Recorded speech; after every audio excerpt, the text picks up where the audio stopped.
My name is Jake, I'm 34, and I've been married to my wife, Amanda, she's 31, for the past 7 years. On the surface, we seemed like the perfect couple. 2 kids, a nice house in the suburbs, and matching coffee mugs that read his queen and her king. But lately something's been off. Started small. Amanda would laugh at her phone more than usual or lock the screen the second I walked into the room. When I asked her who she was talking to, her answer was always the same, just the girls. I wanted to believe her. Amanda has always been a little secretive, but I chalked it up to her quirky personality. Honestly, I've been so busy with work and the kids that I didn't have the energy to dig deeper. That is, until 3 weeks ago. My brother, Tyler, came to stay with us for a bit. He's 28 and just got out of a bad relationship, so I told him he could crash at our place until he got back on his feet. Tyler and I have always been close. He's my little brother, my best man at my wedding, and the fun uncle to my kids. Having him around was supposed to be a good thing. But that's when the cracks in my marriage started to split wide open. Amanda suddenly got way too invested in Tyler's life. She'd sit with him on the couch for hours, asking about his ex, his plans, his feelings. At first, I thought she was just being supportive. She's always had this fixer mentality. Loves being the person people go to for advice. But one night, I walked in on them sitting way too close. Tyler was showing her something on his phone, and they both froze when they saw me. I joked about it at the time, saying, "Don't get too comfy, you too." But the look on Amanda's face wasn't one of embarrassment. It was something else entirely. I brushed it off, but that moment stayed with me. A week later, I came home early from work. Amanda didn't know I was going to be home, and when I walked into the living room, she and Tyler were sitting there, holding hands. It wasn't casual. It was intimate. They both jumped up when they saw me, and Amanda was quick with the excuses. "Jake." Oh, Tyler was just upset about his ex. I was comforting him. I didn't say anything. I didn't even know what to say. That night, I couldn't sleep. I started thinking about all the little lies Amanda had told me lately. How she'd started going out more often with her friends. How she'd been unusually cold toward me, and how Tyler seemed to conveniently disappear whenever Amanda left the house. Something was wrong. I had no idea just how wrong it was. After that night, I couldn't shake the feeling that something was seriously wrong. The pieces didn't add up, and Amanda's sudden interest in Tyler didn't feel like innocent concern. I decided to trust my gut and do some digging. I'm not proud of what I did next, but I'd reached my breaking point. One night, after Amanda had gone to bed and Tyler was out, running errands, I took Amanda's phone. She always kept it locked, but after watching her unlock it so many times, I'd memorized her passcode. It was my birthday, of all things. Ironic, right? At first, I didn't see anything suspicious. Just her usual texts with her friends and family. But then I opened her messages with Tyler. And there it was. Flirty texts, inside jokes, and pictures, nothing explicit, but selfies of them together, smiling like they were on some romantic getaway. My stomach turned. The worst part wasn't even the photos. It was the way she talked to him. She called him babe and signed off with a heart emoji. She never called me that. Not anymore. I sat there in the dark, scrolling through the messages, and the pit in my stomach just kept growing. One text from Tyler stood out. "Last night was amazing. I can't stop thinking about you." And Amanda's response. "Me too. You're the only one who understands me.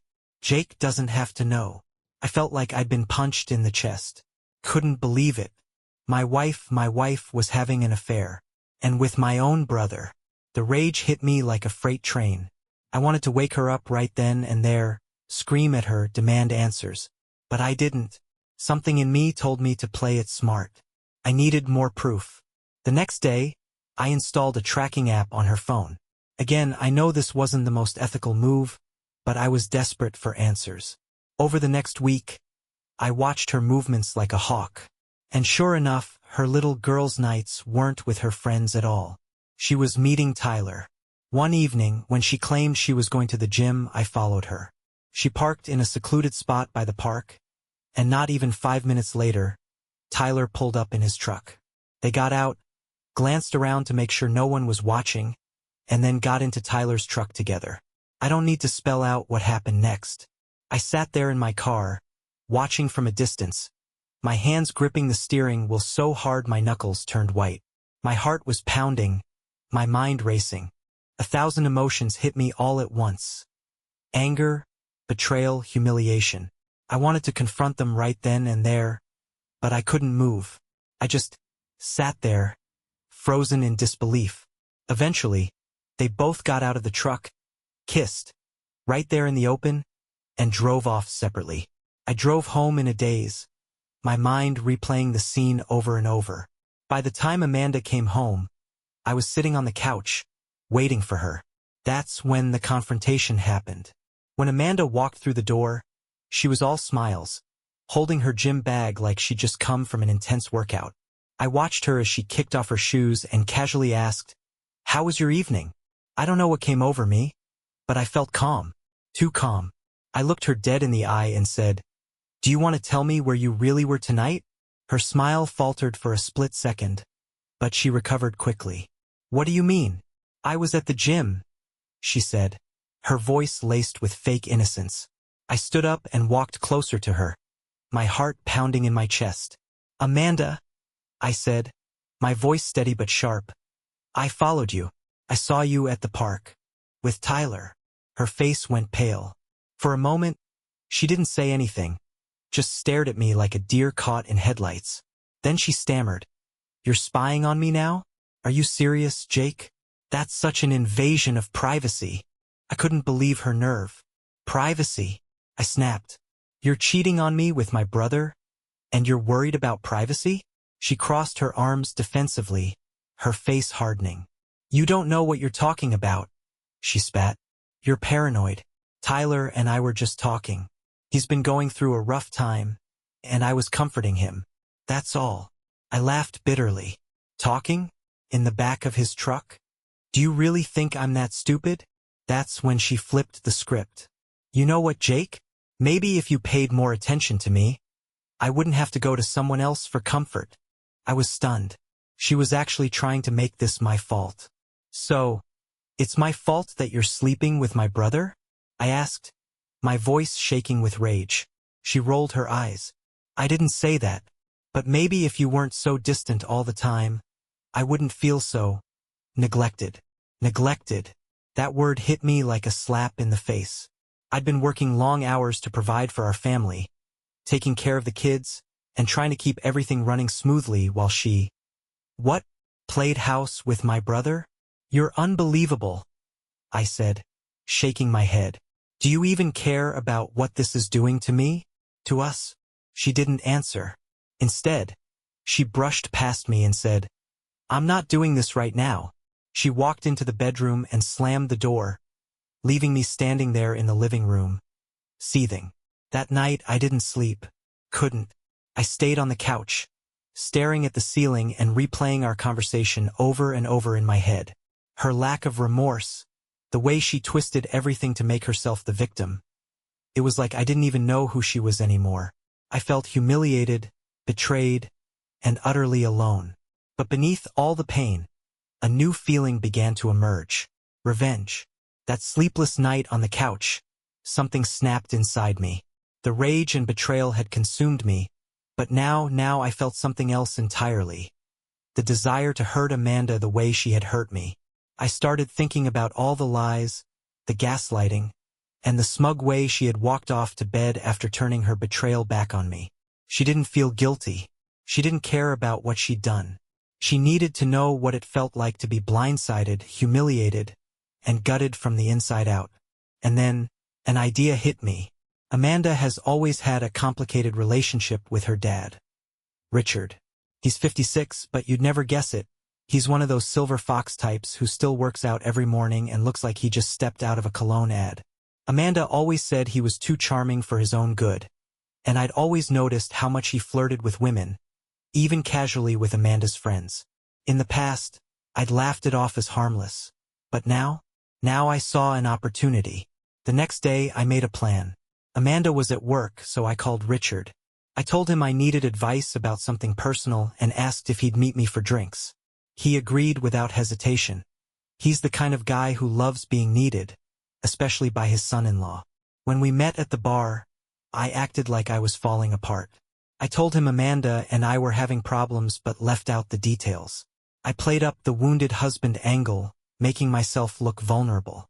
He listened intently, nodding sympathetically, and after a few drinks, I dropped the bomb. "Richard," I said, staring into my glass, "I don't know how to say this, but Amanda's been unfaithful." His expression shifted immediately. He looked pissed but also a little intrigued. "Are you serious?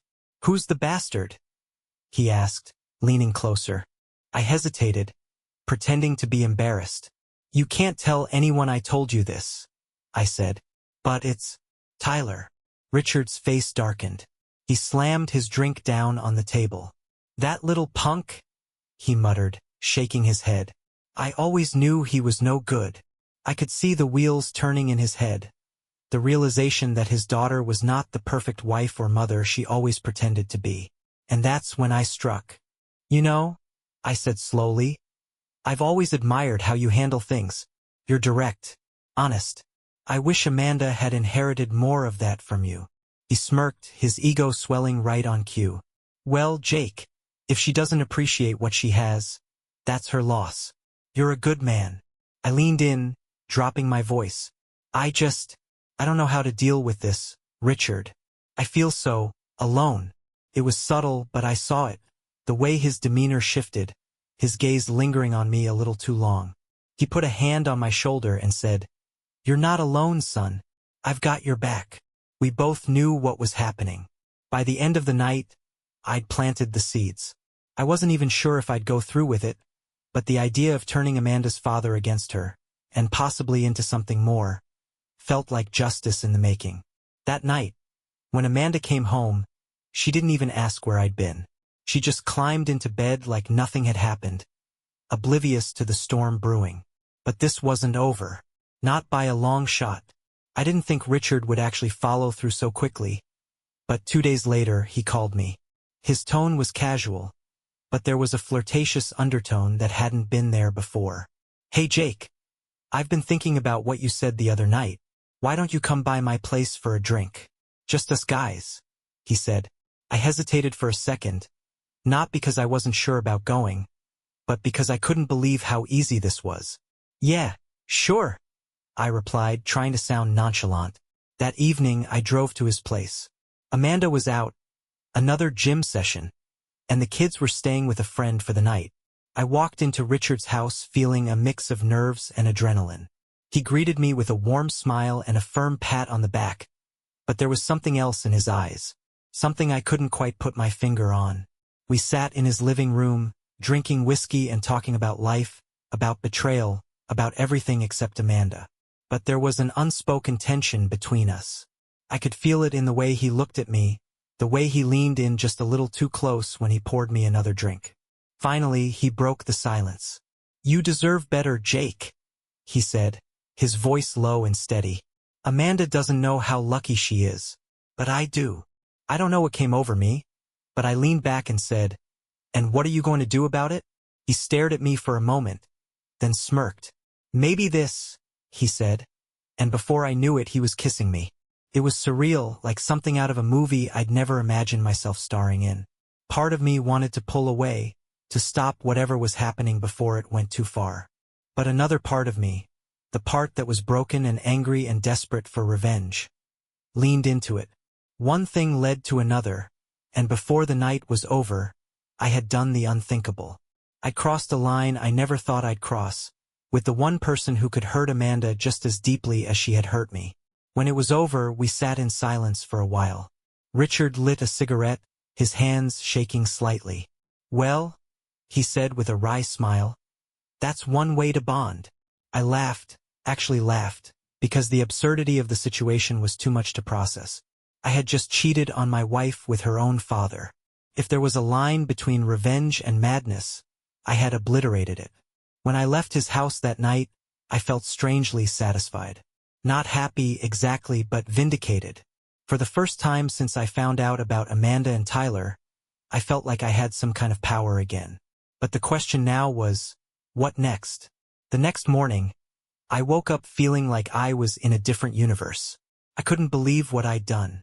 As I sat at the kitchen table sipping my coffee, Amanda walked in like everything was normal, her hair still damp from the shower. She kissed me on the cheek and mumbled a half-hearted morning, like she hadn't been sneaking around with my brother for weeks. And all I could think was, "You have no idea what I did last night." The thought gave me a twisted sense of satisfaction. I wasn't proud of it, but for the first time in a long time I felt like I had the upper hand. That afternoon, Richard texted me, "Hey, let's keep last night between us for now. No need to stir the pot just yet." I laughed out loud when I read it. Stir the pot. The man had no idea the level of chaos we were playing with. But I agreed. I wasn't ready for Amanda to know. Yet, things got even weirder a few days later. Richard came over to visit the kids, as he often did on weekends. Watching him interact with Amanda was surreal. She was polite but distant, clearly still nursing some childhood resentment toward him. Meanwhile, he kept sneaking glances at me when she wasn't looking, like we were sharing some dirty little secret, which, of course, we were. At one point, Amanda pulled me aside in the kitchen. "What's up with my dad?" she asked, raising an eyebrow. "He keeps looking at you like he knows something I don't." I almost choked on my water. "What do you mean?" I asked, trying to sound casual. She shrugged. "I don't know. He's just weird lately. Did you guys talk about something?" "Nothing important," I said, brushing it off. She gave me a suspicious look but didn't press further. That evening, after Richard left, Amanda got a phone call. She stepped outside to take it, which she'd been doing a lot lately. Normally, I'd feel a wave of anger or sadness, knowing she was probably talking to Tyler. But this time, I didn't care. I had my own secret now. But things started to spiral faster than I expected. The next day, Richard texted me again. "We need to talk. Call me." When I called him, he sounded nervous. "Jake, I think Amanda suspects something." "What are you talking about?" I asked, my heart suddenly racing. "She asked me a bunch of questions last night, kept hinting that she thinks I'm hiding something. I don't know, maybe I'm just being paranoid, but..." I sighed. "Relax, Richard. She's probably just being her usual self. She's the queen of suspicion, remember?" But deep down, I wasn't so sure. Amanda was sneaky, yes, but she was also smart. If she got even a whiff of what had happened, she'd figure it out. That night, I decided to test the waters. As we lay in bed, I casually brought up her dad. "Hey, did your dad seem different to you when he came over?" I asked. She turned her head toward me, her eyes narrowing. "Why do you ask?" "No reason," I said quickly. "Just curious." She stared at me for a moment, then turned away. "He's always been weird," she muttered. I couldn't tell if she suspected anything or if I was just imagining things. Either way, I knew one thing for sure. This wasn't over. It started unraveling faster than I anticipated. Amanda's suspicion wasn't just paranoia. She was digging. And when Amanda starts digging, she doesn't stop until she finds something. A few nights after Richard's visit, Amanda cornered me in the kitchen. The kids were asleep and it was just the two of us. She had that look in her eyes, the one that meant trouble. "Jake," she said, leaning against the counter with her arms crossed. "Is there something you want to tell me?" My heart skipped a beat, but I played dumb. "What do you mean?" She tilted her head, studying me. "I don't know. You just seem different lately, distant. And my dad's been acting weird too. Like, really weird." I forced a laugh. "Amanda, I don't know what you're talking about. Maybe it's all in your head." Her eyes narrowed. "Don't gaslight me, Jake. If there's something going on, you need to tell me now." That word, gaslight, set me off. The audacity of her accusing me of manipulation when she'd been sneaking around with Tyler for weeks. I felt the anger bubbling up, but I held it back. "Amanda," I said, keeping my voice steady, "I don't know what you're getting at, but I think you're reading into things too much." She stared at me for a long moment before finally backing off. "Fine," she said, throwing up her hands. "But if I find out you're hiding something, you're going to regret it." I thought that was the end of it, but Amanda wasn't done. The next day, She went to visit her dad, unannounced. Richard texted me shortly after she arrived. Amanda's here. She's asking questions. What should I say? I felt a cold wave of panic wash over me. Amanda was too perceptive, too good at reading people. If Richard slipped up, it was game over. I quickly texted back, "Keep it simple. Don't admit anything." But Richard wasn't exactly known for his poker face. Later that evening, Amanda came home looking unusually calm. She didn't say much during dinner, which made me uneasy. Finally, as we were getting ready for bed, she dropped the bomb. "I talked to my dad today," she said casually, slipping under the covers. I froze. "Oh yeah? About what?" She looked me dead in the eye. "About you." My stomach dropped. "What do you mean?" "I asked him if anything's been going on between the two of you," she said, her voice icy. I tried to keep my composure. "And what did he say?" She smiled, a cold, knowing smile. "Nothing. He said everything was fine. But the way he looked at me, he was lying, Jake. I know it." I didn't respond. Couldn't. "You're hiding something," she continued, her voice rising. "Both of you are. And I'm gonna find out what it is." She turned off the light and rolled over, leaving me lying there in the dark, my heart racing. The next morning, things took an even darker turn.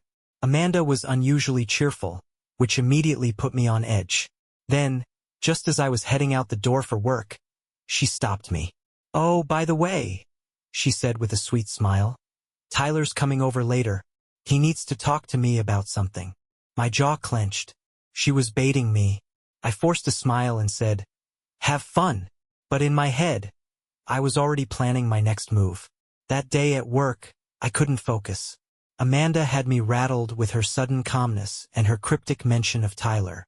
It felt like she was orchestrating something, like she was one step ahead of me now. When I got home, I walked into the living room to find Amanda and Tyler sitting on the couch together.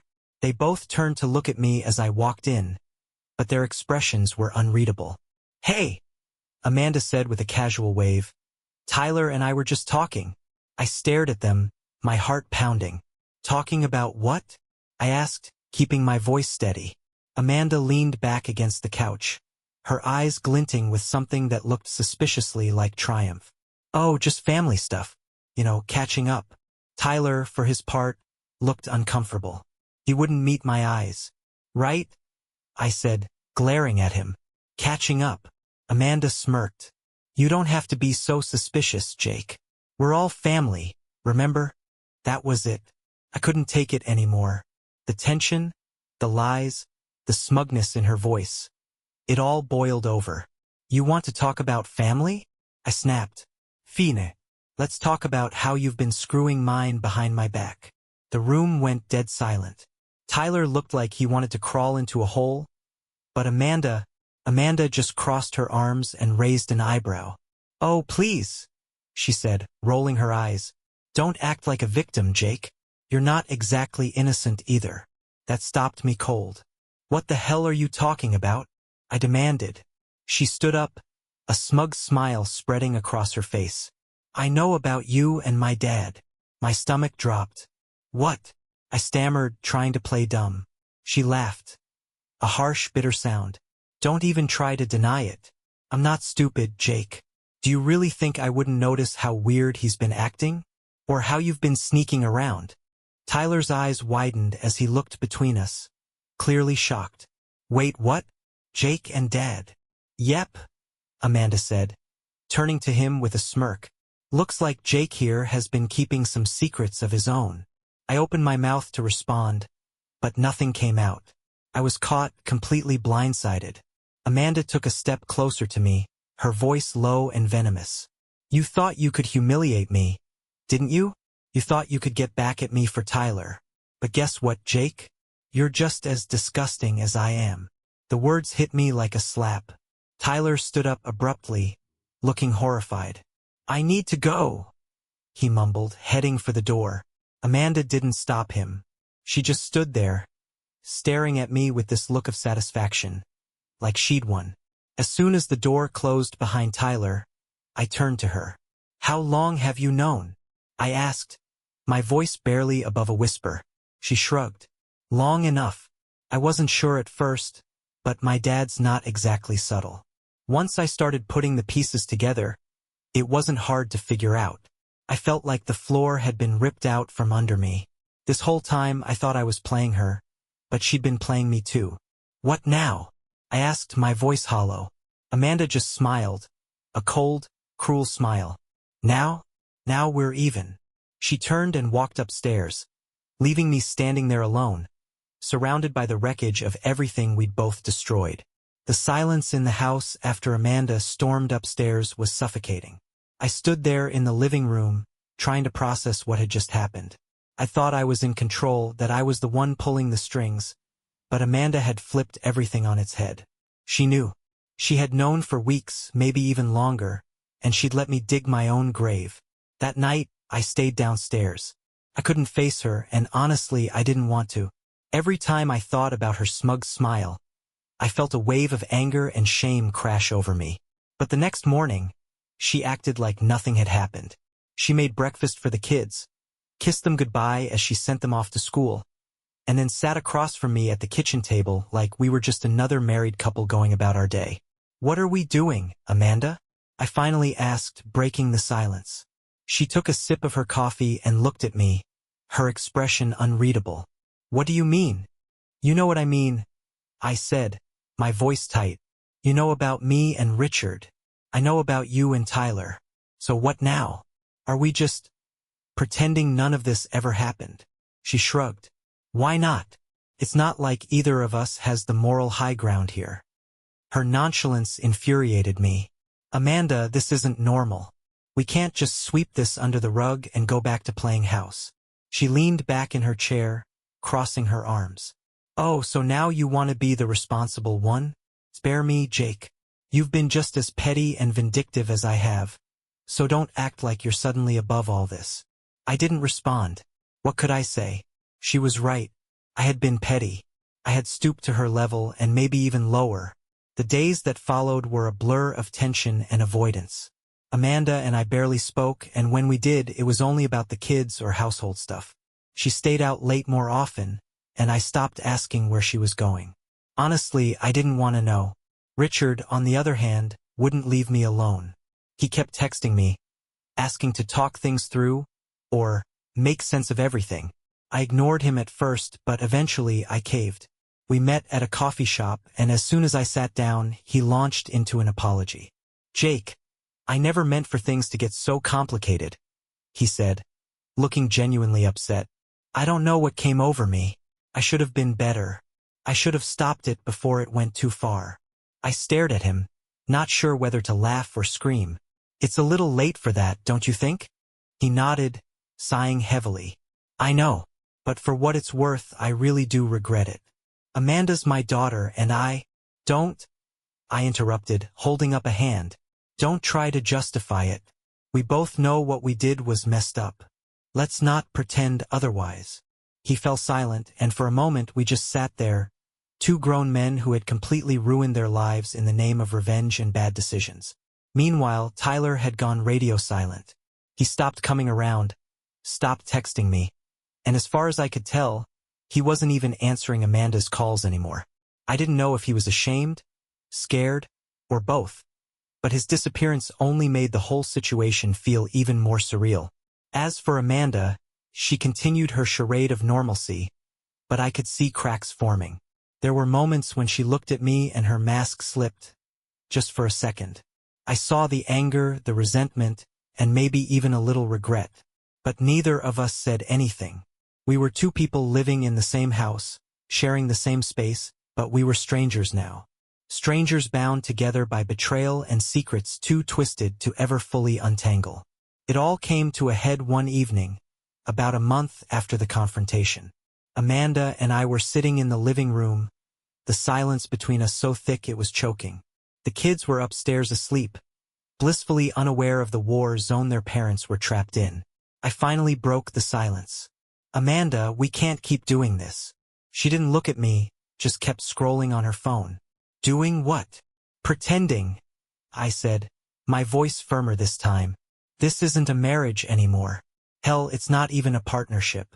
We're just two people sharing a house, and we hate each other. She sighed, putting her phone down and finally looking at me. What do you want me to say, Jake? That I'm sorry? That I regret what I did? She shook her head, a bitter smile on her lips. I'm not sorry, and I'm not going to sit here and play the victim, because I know you're not innocent either. I'm not looking for an apology, I said. I'm looking for a way out.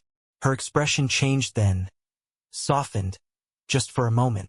You want a divorce, she said, not as a question but as a statement. I nodded. Yeah. Ido. She leaned back on the couch, her face unreadable. Fine, she said after a long pause. But let's be clear about one thing. This wasn't all my fault. I never said it was, I replied. For the first time in weeks, it felt like we were being honest with each other. It wasn't a screaming match. It wasn't a battle of egos. It was just two people admitting that they'd broken something beyond repair. The next few weeks were a blur of paperwork, lawyers, and awkward conversations about custody arrangements. Amanda and I agreed to share custody of the kids, but the logistics felt secondary to the emotional toll of everything. Richard tried to reach out a few times, but I ignored him. I couldn't face him anymore. The thought of what we'd done, of how far we'd gone to hurt Amanda and each other, made me sick. Tyler eventually resurfaced, texting me a short apology. I'm sorry for everything, man. I messed up. I'll stay out of your life from now on. I didn't respond. In the end, Amanda and I signed the divorce papers in silence. No tears, no last-minute confessions, just the quiet acceptance that we destroyed everything we'd built. The day I moved out, I felt a strange sense of relief. The house, the memories, the lies. It was all behind me now. But as I stood in my new apartment, surrounded by half-unpacked boxes, I realized how much damage had been done. Not just to my marriage, but to me. It's been 6 months since the divorce, and I'm still picking up the pieces. Therapy has helped. I'm starting to understand why I did the things I did, why I let anger and revenge consume me. I'm working on forgiving myself, even though it feels impossible some days.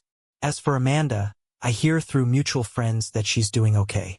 She's still living in the house, still taking care of the kids, and, ironically, dating someone new. I don't feel anger when I think about her anymore, just a deep, aching sadness.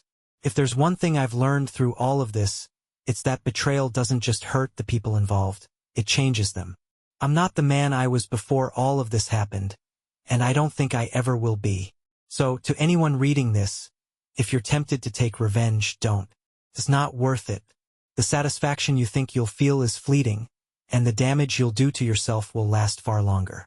And as much as it hurts to admit, sometimes the only way to truly win is to walk away.